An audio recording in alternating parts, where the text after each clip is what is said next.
Students, आज हम पढ़ने जा रहे हैं फंक्शन और डोमेन, रेंज एंड कोडोमेन। इनका एक सिंपल सा हम एक इंट्रोडक्शन आज करने जा रहे हैं।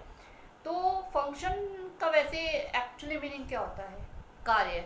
नॉर्मल लैंग्वेज में हम जो यूज़ करते हैं, तो हम इसे एक आम लाइफ के एक एग्जांपल से ही इसे सीखते हैं। मैंने यहाँ पे एग्जांपल लिया है जूसर का। ठीक है, एक जूसर ले लिया। जूसर के अंदर अगर हमने मैंगो डाल दिए तो हमें क्या मिलता है? मैंगो जूस मिलता है। ठीक है, तो क्या है कि जूसर क्या कर रहा है? एक फंक्शन परफॉर्म कर रहा है। एक मशीन है नेचुरली, तो हर मशीन कोई ना कोई फंक्शन परफॉर्म करती है। तो ये जूसर भी एक हमें फंक्शन परफॉर्म कर रहा है। ठीक है, तो ये फंक्शन परफॉर्म कर रहा है, इसके लिए हमने क्या किया कि हमने इसमें अपनी तरफ से कुछ इनपुट डाला। मतलब हमने मैंगो डाले इसमें, तो हमें उसका मैंगो जूस मिल गया। यानी कि हमें क्या मिला? कुछ आउटपुट हमें मिल गया। ठीक है, तो सिंपल हमारा जो मैथमेटिकल फंक्शन है वो भी इसी तरह काम करता है। हम x लेते हैं, x के ऊपर हमने f लगा दिया, f के अंदर डाल दिया, यानी हमने उसे फंक्शन के अंदर डाल दिया, तो हमारे पास कुछ रिजल्ट आ जाता है। ठीक है, तो ये इसी तरह हमारा काम करता है मैथमेटिकल फंक्शन। तो हम यहाँ पे इनपुट मैंगो डाला। अब हमने क्या किया? इसमें इनपुट चेंज कर दिया।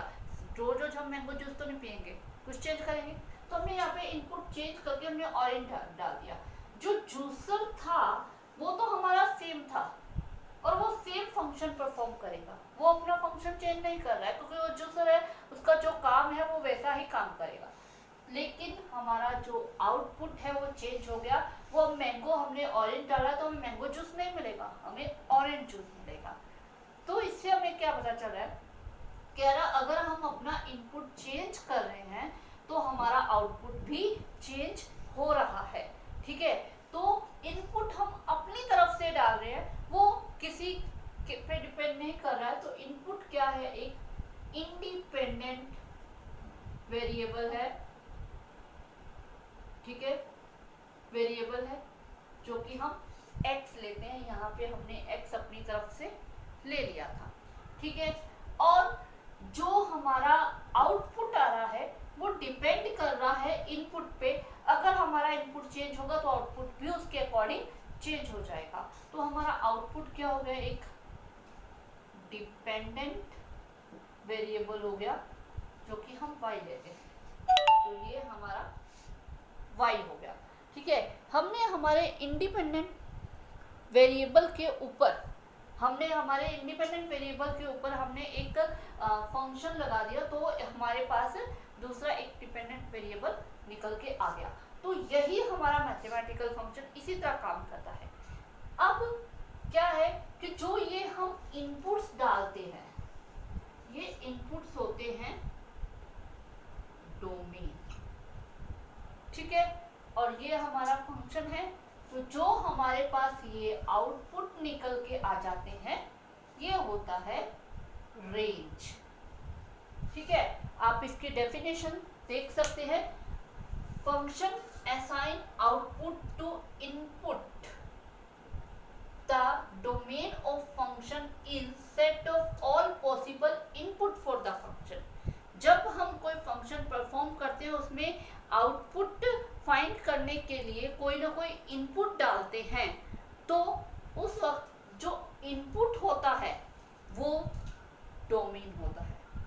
ठीक है, the range of a function is the complete set of all possible resulting variable after we have substitute the domain. जो भी हमारे पास डोमेन थी, उन सबको जब हमने सब्स्टिट्यूट किया तो हमारे पास जो भी पॉसिबल वैल्यूज निकल के आई हैं, आ सकती हैं, उन्हें हम रेंज बोलते हैं। रेंज और डोमेन ये होता है।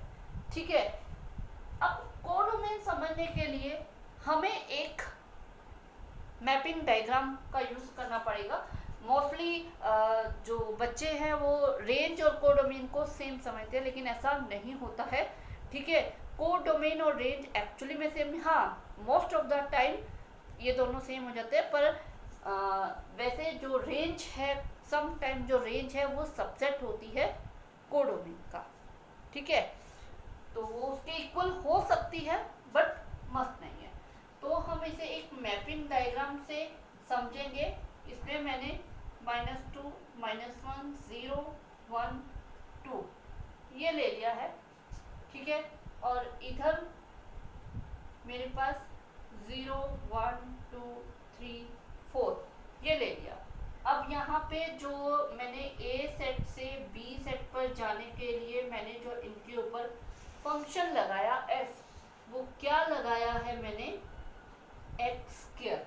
यानी कि अब हमारी मशीन क्या कर रही है, जो भी एलिमेंट इसको मिल रहा है उसका स्क्वायर करके हमारे पास वापस भेज रही है, ठीक है। तो अब आप देख रहे हो कि अगर मैं इसमें 2 का अगर हम स्क्वायर करें, 2 को अगर हम स्क्वायर करें तो हमारे पास क्या निकल के आएगा, 4 निकल के आएगा। अगर हम -1 का स्क्वायर करूं तो 1 निकल के आएगा, फिर 0 को करूं तो 0 निकल के आएगा, और अगर मैंने 1 का स्क्वायर किया तो भी 1 आ जाएगा, 2 का स्क्वायर किया तो 4 आ जाएगा, ठीक है, ये आ जाएगा। अब आप देख रहे हैं कि इधर जो हमने लिए हैं ये हमारे इनपुट्स हैं, इनको हमने उसमें फंक्शन के अंदर डाला है, इनपुट के रूप में डाला है। तो ये जो हमारे हैं ये हमारे क्या है, डोमेन।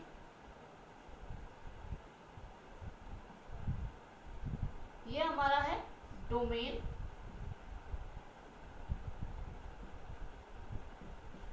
और जो हमारे पास ये पॉसिबल आउटकम्स निकल के आए हैं वो हमारे पास है रेंज।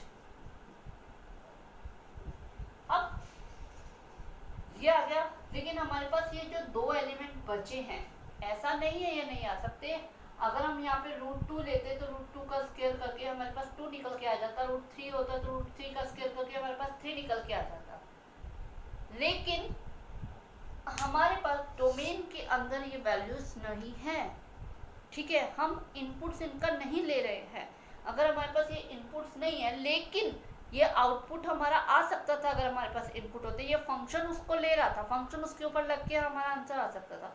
तो ये जो सारे एलिमेंट हो गए 2 और 3 मिला के, यानी कि ये, तो ये हो जाती है हमारी कोडोमेन 0 1 2 3 और 4। लेकिन रेंज सिर्फ वही है कि जो भी हमारी डोमेन हमारे पास है वो पुट करने पे जो भी हमारे पास आउटकम्स निकल के आ सकते हैं, पॉसिबल आउटकम आ सकते हैं, वो हमारी रेंज होती है। लेकिन जो आउटकम आ सकते थे लेकिन हमारे पास डोमेन नहीं है वो हमारी कोडोमेन होती है, ठीक है।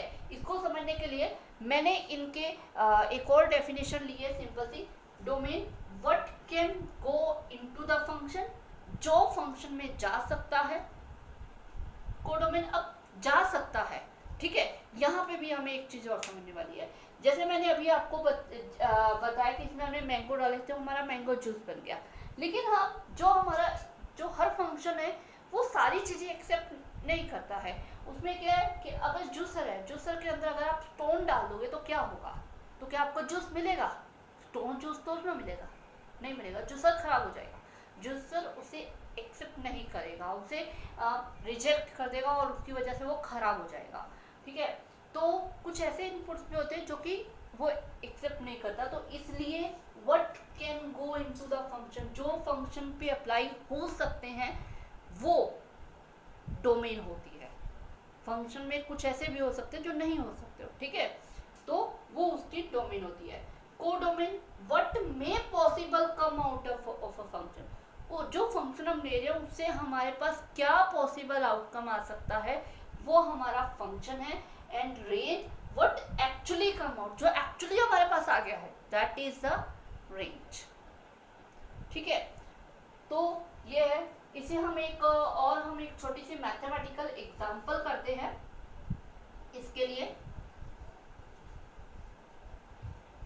जैसे कि यहाँ पे मैंने लिया है, ये लिया है, इसमें अब हम अपनी तरफ से x के इनपुट्स डालेंगे। x के इनपुट्स मैंने मान लो डाल दिया, 1 पुट कर दिया, ठीक है। तो f(1) क्या आएगा, 1 का स्क्वायर प्लस 1, ये आ जाएगा हमारे पास अब x की वैल्यू क्या हम -5 पुट कर सकते हैं? कर सकते हैं।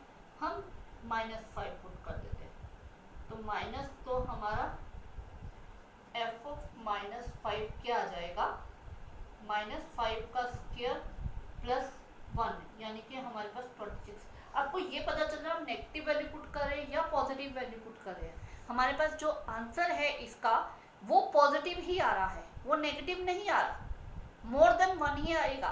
और एक और चीज, जीरो भी नहीं आ सकता क्योंकि +1 है। अगर आप इसमें 0 पुट करोगे तो 0 + 1 क्या आएगा? 1। ठीक है, तो इसकी जो रेंज निकल के आ रही है, समझ में आ रहा है क्या है? इसकी रेंज निकल के आ रही है 1 to इनफाइनाइट। ठीक है, और इसकी डोमेन क्या है? All real numbers. आप कुछ भी पुट कर सकते हो, कुछ भी इसमें पुट कर सकते हो आप। ठीक है, तो रेंज आपकी आ रही है वो। अगर मान लो मैंने फंक्शन ले लिया 1/x, तो इसकी डोमेन क्या हुई? आपको पता है 1/0 नहीं हो सकता। आप इसमें कोई भी रियल नंबर पुट कर सकते हो एक्सेप्ट 0, क्योंकि अपॉन में 0 होगा तो कोई रियल नंबर नहीं होगा, तो इसलिए अपॉन में 0 हम नहीं ले सकते। तो हमारे पास इसकी डोमेन क्या आएगी? All real number except 0। ठीक है, इसी तरह रेंज ऑल रियल नंबर सारे, लेकिन 0 नहीं आएगा इसका। अगर आप 0 पुट ही नहीं कर सकते, इसका 0 नहीं आएगा। ठीक है, तो ये था डोमेन, रेंज